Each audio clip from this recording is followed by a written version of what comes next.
Hello and जय Hind everyone. हम आज डेट है 15 नवंबर 2024 और हम लेकर आ गए हैं द इंडियन एक्सप्रेस। आज की सबसे बड़ी खबर ये है कि आज मेरा बर्थडे है, तो हैप्पी बर्थडे टू मी। अब स्टार्ट करते हैं द इंडियन एक्सप्रेस। तो देखो, श्रीलंका में हुए इलेक्शंस, ठीक है, और G20 समिट होने जा रहा है ब्राज़ील में। उसके पहले एपेक्स कोर्ट के बाहर एक सुसाइड बॉम्बर ने अपनी जान दे दी। ये इज़राइल और हिजबुल्ला का न्यूज़ है।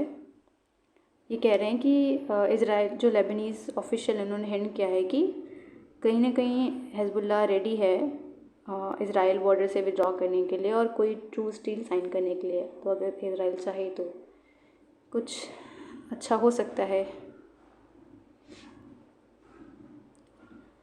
तो मणिपुर में कंडीशन अभी भी नहीं सुधरी है। वहाँ के 6 पुलिस स्टेशन में फिर से आस्पा यानी कि armed force special power act फिर से रीइम्पोज कर दिया गया है। और कल की न्यूज़ है, CRPF के कैंप में एक ट्रक पे हमला किया गया जिसमें हमारे 10 जवान शहीद हो गए हैं। तो बहुत बुरी खबर है हमारे देश के लिए। अब देखो, ये यूपी के हाउस की बारे में बात कर रहे हैं कि हमें पता है ना, कुछ जो विधानसभा होते हैं, फिर जो लेजिस्लेटिव असेंबलीज होती हैं, उसमें कुछ पोस्ट होते हैं जिस पर रिक्रूटमेंट की जाती है। तो ये इलाहाबाद हाई कोर्ट ने कहा है कि कुछ स्कैम चल रहा है इधर, कुछ नेपोटिज्म के इश्यूज आ रहे हैं। तो CBI को बोला गया इन्वेस्टिगेट करने के लिए। अब देखते हैं क्या होता है। हाँ, दिल्ली में graded response action plan stage 3 impose कर दिया गया है। क्लासेस ऑनलाइन हो रही हैं और वर्क फ्रॉम होम प्रमोट किया जाएगा। आगे चलते हुए और अगली न्यूज़ है दिल्ली की। तो दिल्ली में पोल्यूशन से बुरा हाल, वी ऑल नो। और पोल्यूशन से रिलेटेड कोई पिटीशन फाइल किया गया है सुप्रीम कोर्ट में, तो जिसको सुप्रीम कोर्ट 18 नवंबर को सुनेंगे। देखो, जो GRAP स्टेज 3 है, इसमें क्या क्या बैन है। अगर आप दिल्ली से हो तो ये आपके लिए रेलेवेंट इन्फॉर्मेशन है। अगर आप नहीं हो तो भी आप जान सकते हो, बुराई नहीं है जानने में कुछ। आगे चलते हैं।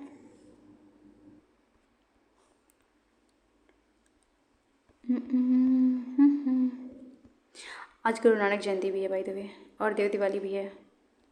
सब एक ही दिन पड़ता है वैसे दोनों। तो अपने गुरु का सम्मान करिए और उनके प्रति श्रद्धा भाव रखिए और सबको गुरु पूर्णिमा की हार्दिक शुभकामनाएं।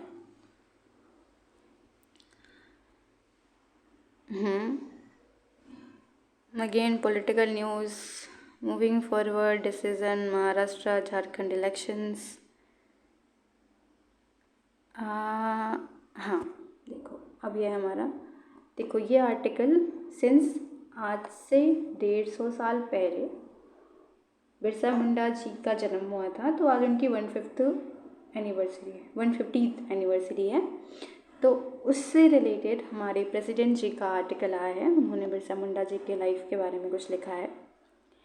तो देखो, we all know about Munda rebellion जो 1890s में हुआ था।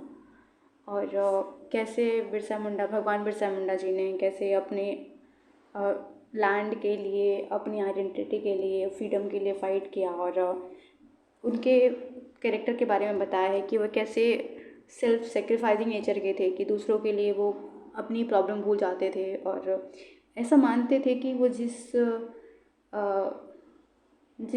इंसान को प्यार से उसकी केयर करते वो ठीक हो जाते थे, उनकी बीमारियाँ सही हो जाती थी। तो उनको कहते हैं कि उनके पास एक हीलिंग टच था।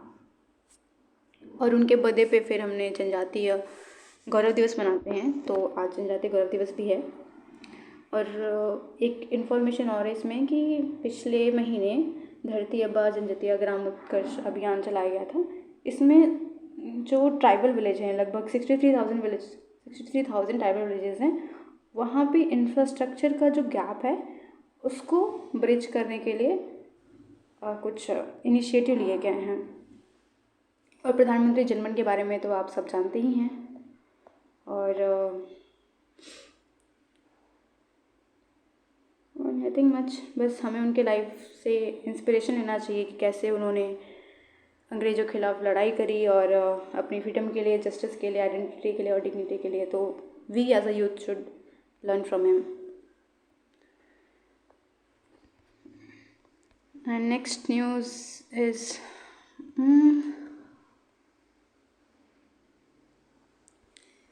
पोल्यूशन। हाँ देखो, ये चैम्पियनशिप होने वाला है।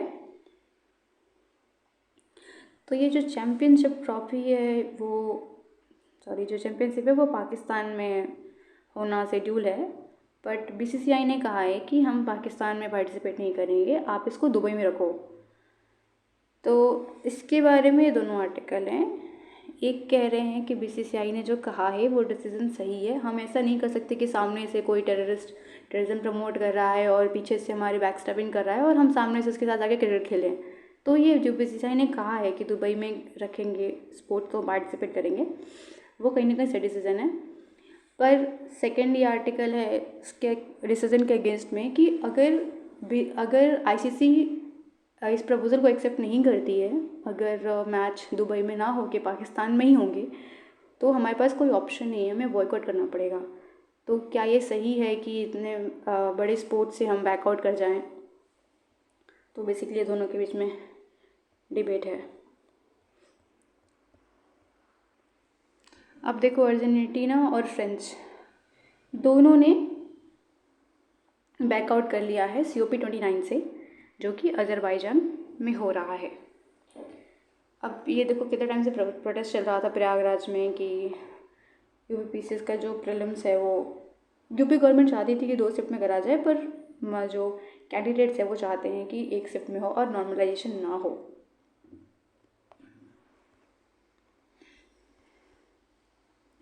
तो हाँ, इसका रिज़ल्ट ये है कि गवर्नमेंट मान चुकी है इसके बारे में कि ठीक है, 1 ही शिफ्ट में एग्ज़ाम होगा, 2 शिफ्ट में नहीं होगा।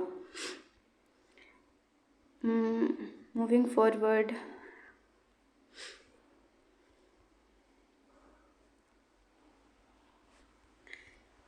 सारा न्यूज़पेपर देखो, बिल्कुल देख लो। इंडियाज़ मार्केट करेक्शन, चाइना सब पार स्टिमुलस सॉल्व। तो देखो यार, हम काफ़ी दिन से देख रहे हैं ना कि हमारा मार्केट डाउन चल रहा है। तो निफ्टी 50 लगभग सितंबर में पिक किया था इसने और लगभग अब 10% तक गिर चुका है। तो जब भी इंडेक्स 10% से ज़्यादा फॉल करता है ना, तो इसे करेक्शन फेज कहते हैं, और अगर 20% ज़्यादा फॉल करेगा तो उसको बियर मार्केट कहते हैं, बियर मार्केट फेज। तो इसमें कुछ प्रॉबेबल रीज़न दिए गए हैं कि ऐसा क्यों हो रहा है, क्यों हमारे FPI फ्लाई ऑफ कर रहे हैं हमारे की मार्केट से। तो सबसे इम्पॉर्टेंट रीज़न यह है कि चाइनीज़ का जो स्टिमुलस पैकेज है, अभी कुछ दिन पहले ना, जब इलेक्शन के रिज़ल्ट के साथ पहले आया था, मतलब US इलेक्शन रिजल्ट से पहले आया था कि $1.4 ट्रिलियन अपनी मार्केट में चाइना ने दिया है टू स्टिमुलेट द इकॉनमी। और कुछ उनकी जो सेंट्रल बैंक है उन्होंने रेट कट्स किए हैं और डाउन पेमेंट कम किया है हाउस परचेज़ करने के लिए, और कुछ टैक्स इंसेंटिव भी दिए हैं। तो इन सब चीज़ों की वजह से हमारा इन्वेस्टमेंट हमारे मार्केट से फ्लाई करके शायद चाइनीज़ मार्केट में जा रहा है। एक ये चीज़ है, और दूसरा कह रहे हैं कि शायद हमारी इंडियन कंपनीज़ हैं उसमें भी इतना ज़्यादा उनकी अर्निंग नहीं हुई है। तो ये भी एक रीज़न है कि इन्वेस्टर प्रॉफिट नहीं देख पा रहे हैं यहाँ पे। और ट्रम्पोनॉमिक्स की बात करी कि ट्रम्प ने कहा है कि टैरिफ बढ़ाएंगे। तो टैरिफ बढ़ाएंगे इसका मतलब ये है कि शायद जो हम बेसिकली कंपनी रहती है प्रोडक्शन के लिए, ठीक है, अब जो प्रोड्यूस करेंगे वो एक्सपोर्ट करेंगे दूसरी इकॉनमी में। अगर दूसरी इकॉनमी वाले कह रहे हैं कि हम टैरिफ बढ़ाएंगे, तो अगर वो टैरिफ बढ़ाएंगे, इम्पोर्ट टैरिफ बढ़ाएंगे, तो हमारे जो प्रोडक्ट है उनके मार्केट में कॉम्पिटिटिव नहीं रह जाएगा। तो फिर मी एज अ कंपनी मेरा प्रॉफिट क्या हुआ अगर मैं बाहर उसको एक्सपोर्ट नहीं कर पा रही हूँ, उस प्रोडक्ट को सेल नहीं कर पा रही हूँ। तो इसकी वजह से भी कैपिटल चला जाता है मार्केट से। एंड एक और ये कह रहे हैं कि ट्रम्प ने जो उनके जो ट्रेड रिप्रेजेंटेटिव हैं, जो पिछली बार आए थे ना, तब जब ट्रेड रिप्रेजेंटेटिव थे रॉबर्ट लाइथजर, तो उनको फिर से अपॉइंट कर दिया है, उनको फिर से अपॉइंट करने की सोच रहे हैं शायद, ऐसा कुछ। तो उनका क्या है कि एंटी चाइना अप्रोच है, वो चाइना के साथ हमेशा ट्रेड वॉर में रहते हैं, तो शायद वो कहीं ना कहीं चाइना के लिए इशू हो सकता है। बट इलॉन मस्क को बनाया है ट्रम्प ने, क्या बनाया है, एक नया डिपार्टमेंट खोला है, डिपार्टमेंट ऑफ गवर्नमेंट एफिशिएंसी की, तो उसमें इलॉन मस्क को कोलिन में बनाया है। तो देखा ये जा रहा है कि शायद जो इलॉन मस्क होंगे वो यूएस और चाइना का ब्रिज बनेंगे, क्योंकि इलॉन मस्क का अच्छा खासा इन्वेस्टमेंट है चाइना में, उनका टेस्ला का अच्छा खासा चल रहा है वहाँ पे, तो वो कह रहे हैं कि शायद एक ब्रिज बनेंगे। इसके आगे कुछ नहीं है इसमें।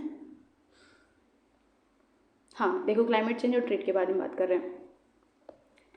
अब हुआ क्या है कि हमने लास्ट ईयर सुना था, कभी तो सुना था कि यूरोपियन यूनियन ने कार्बन बॉर्डर एडजस्टमेंट मैकेनिज्म लागू कर दिया है, CBAM। तो CBAM में क्या है कि अगर कोई भी गुड्स किसी इकॉनमी में प्रोड्यूस हुआ है और उसका जो प्रोडक्शन में जो उसका इमिशन हुआ है, जो इमिशन EU में होता है उसको प्रोड्यूस करने में, अगर वो ज़्यादा है तो उस पर टैक्स लगाए जाएंगे।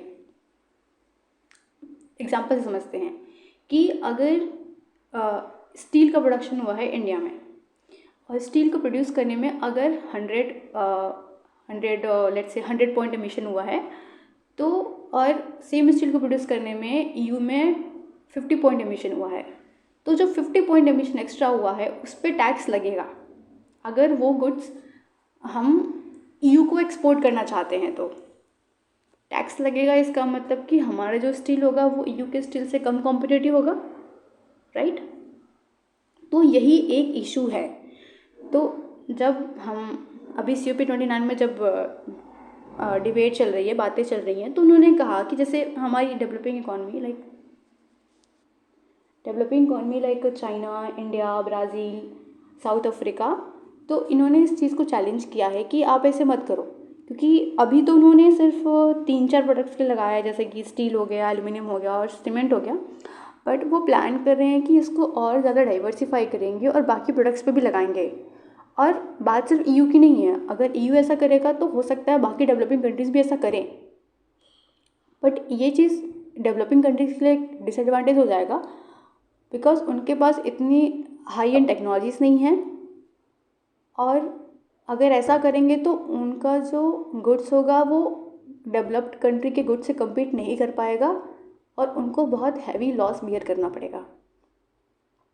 और अगेन एक और चीज़ है कि जो डेवलप्ड कंट्रीज़ है ना, वो बड़ा सा कहती रहती है कि यार नहीं, हम क्लाइमेट का सोच रहे हैं, हम इन्वायरमेंट का सोच रहे हैं, बट एक्चुअल रीज़न ये नहीं है। एक्चुअल रीज़न ये है कि वो अपनी इकॉनमी को प्रोटेक्ट करना चाहते हैं कि हम कैसे करें, और इसको डिस्गाइज कर रहे हैं इन्वायरमेंट का बहाना लेकर।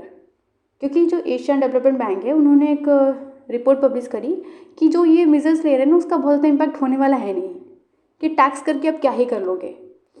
तो बेसिकली ये सब सोच ले हैं। एक तो उन्होंने खुद एमिशन करा है, सबसे ज़्यादा हिस्टोरिकल एमिटर ये रहे हैं, इन्होंने एमिशन करा, उसके बाद इन्होंने क्लाइमेट चेंज का इतना ज़्यादा पार्टिसिपेट किया उसमें, उसके बाद जब हम उसका जो आउटकम झेल रहे हैं और ये कह रहे हैं कि नहीं, अब हम गो ग्रीन जाएंगे, हम रिन्यूएबल एनर्जी प्रमोट कर रहे हैं, हम ये सब चीज़ें प्रमोट नहीं करेंगे जिसमें ज़्यादा इमिशन हो रहा है, तो हमको हर तरीके से लॉस हो रहा है। बस इतनी सी डिबेट चल रही है यहाँ पे। और ऑस्ट्रेलिया ने प्लान किया है कि 16 साल के कम बच्चों को सोशल मीडिया प्लेटफॉर्म का एक्सेस ना दिया जाए, जैसे कि इंस्टाग्राम हो गया, फेसबुक हो गया, टिकटॉक हो गया। बहुत अच्छी चीज़ है भाई, यहाँ भी बंद करा दो, छोटे छोटे बच्चे बना रहे हैं रील। आगे न्यूज़ में क्या है, देखो स्पोर्ट्स वाला तो देखो हम पढ़ते हैं नहीं, हमको पता ही है। हाँ देखो, अभी इकॉनमी की बात चल रही है, तो शक्तिकांत दास जो RBI के गवर्नर हैं, उन्होंने कहा कि देखो हमारी इकॉनमी ना बहुत प्रॉपर चल रही है, और एक्चुअली भी चल रही है, क्योंकि एशिया में देखा जाए कि वर्ल्ड में कितने चैलेंजेस हैं और कितने सारी प्रॉब्लम्स आ रही हैं, उसके कंपैरिजन में एशिया में हमारी इकॉनमी अच्छा परफॉर्म कर रही है, नो डाउट। अब यही देखो 10% फॉल की बात कर रहे थे ना एफपीआई का, तो वही इसी के बारे में है कि क्या क्या अब क्या क्या प्रॉबल रीजंस हैं कि क्यों ऐसा हो रहा है।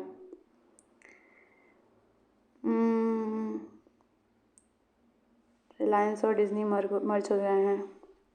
हाँ, ट्रम्प, एक अच्छी चीज़ ये लग रही है कि शायद ट्रम्प के आने से ऑयल की अवेलेबिलिटी इम्प्रूव हो जाए। 2 रीज़न है। पहला कि ट्रम्प ने खुद ही कहा है कि ऑयल ड्रिल करो और बेचो, उन्होंने कहा ड्रिल पे भी ड्रिल।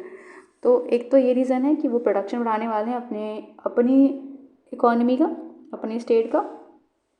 और सेकेंडली वो है कि जो प्रॉमिस कर रहे हैं कि हम जियोपॉलिटिकल टेंशन सही कर देंगे, तो उसकी वजह से भी अगर चीज़ें नॉर्मल हो जाएंगी वर्ल्ड में, तो प्रोडक्शन वैसे ही बढ़ेगा। और ये जो प्रॉब्लम आ रही हैं एक्सपोर्ट की कि यहाँ वॉर वहाँ वॉर, तो अगर ये ख़त्म होगा तो वैसे भी अवेलेबिलिटी हो जाएगी अच्छी खासी। तो बस इतना ही है। और इसके साथ I think we are done with today's newspaper. And अपना हॉरोस्कोप देखना है तो देख लो, बाकी चलो टाटा बाय बाय।